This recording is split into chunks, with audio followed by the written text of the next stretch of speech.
आज लोकशाहीचा एक उत्सव साजरा करण्याचं काम मुंबईकर आणि विशेषतः त्या महानगरपालिकामध्ये पुणे असेल, नाशिक असेल, पिंपरी चिंचवडमध्ये निश्चितपणे करतील अशी मला या निमित्ताने अपेक्षा आहे.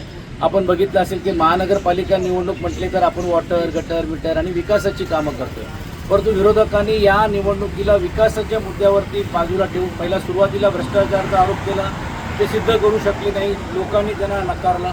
मग हिंदू आणि मराठी असं भेदभाव निर्माण करून जाती धर्मामध्ये तीड निर्माण सुद्धा करण्याचं काम केलं. पण या सर्वाला प्रत्युत्तर म्हणून आम्ही आमचा जो प्रेझेंटेशन आदित्य ठाकरेजींनी दाखवलं, उद्धवजींनी ज्या पद्धतीने या निवडणुकीला दिशा दाखवली आणि विशेषतः राज ठाकरेंनी जो सादरीकरण दाखवलं, यातूनच मुंबईकरांच्या या लक्षात आलेले की आज नाही तर उद्या पण नाही, आणि आज चुकाल तर उद्या तुम्ही तुमच्या मूळ अधिकारासाठी मुकाल.